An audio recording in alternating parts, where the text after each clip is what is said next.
I'm going to take about 7 minutes here and talk about saying sorry and forgiving each other.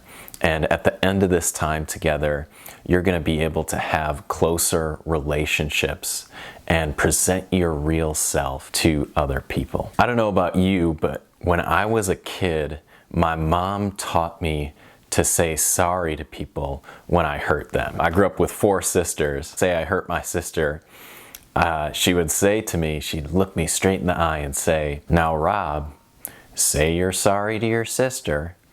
And I'd be like, "Sorry." and then my sister, she would turn to my sister and then say, "All right, what do you say to your brother?" And my sister would be like, "I forgive you." It was just something that we were naturally taught. But what happens is as we get older, we forget to say sorry and we forget to forgive people. Saying sorry to a person is saying, what I did was wrong, that I just did to you. It takes humility in order to do that, in order to say, oh, actually what I did was wrong.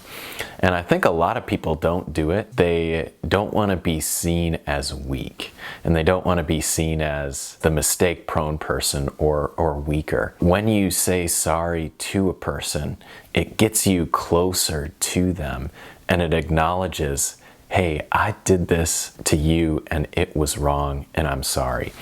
About a month ago, with one of the people who work for me, I made a miscalculation that affected them negatively. I recognized it because it was a time where I had a choice. I could have either said, hey, here's the miscalculation, here's the right one, there you go. I actually felt to go to him and say, I'm sorry, I miscalculated this thing.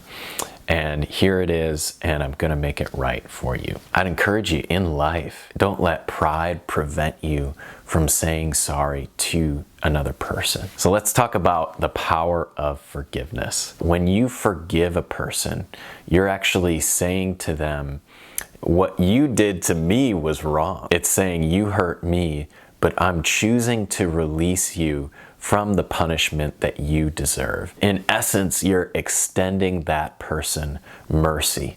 And it's one of the most powerful things that you can do for another person, is extend to them that forgiveness. When you forgive a person, it restores the standard of who they are to you. It becomes as if they never did the wrong thing in the first place. Treating the relationship like that, as if it has been completely restored, as if it never happens. That is the indicator that shows if you have forgiven a person or not. Now, with forgiveness, I do want to say this, that forgiveness doesn't mean that I'm going to give you complete access to me.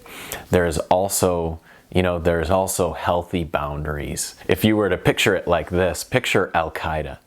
Like, okay, I forgive Al-Qaeda for doing what they did, but I'm still not going to invite somebody from Al-Qaeda over into my house, invite them into my intimate space that closely, if that makes sense. If somebody hurts you, make sure to extend that mercy to them, extend that forgiveness to them, but then also set any boundaries that you might have to keep yourself safe in the future. So 1 John 1:9 says this. Oh, what does it say? I totally forgot what 1 John 1:9 said. 1 John 1:9 says this: if we confess our sins, He is faithful and just to forgive us our sins and cleanse us from all unrighteousness. Basically what that's saying is, if we present God with the person that we really are, He is faithful to forgive us of all the things that we've done wrong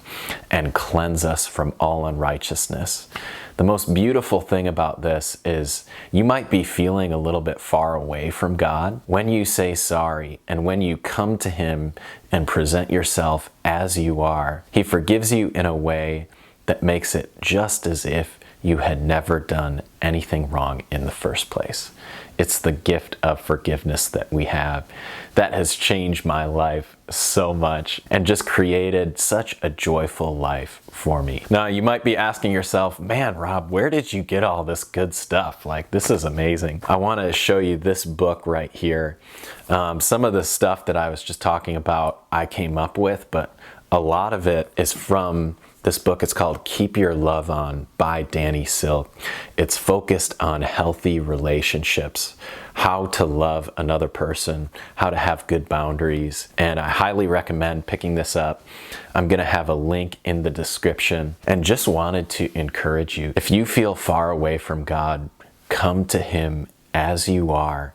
Confess the things that you want to confess, and I guarantee you He's faithful and just to forgive you and cleanse you and bring you into His arms.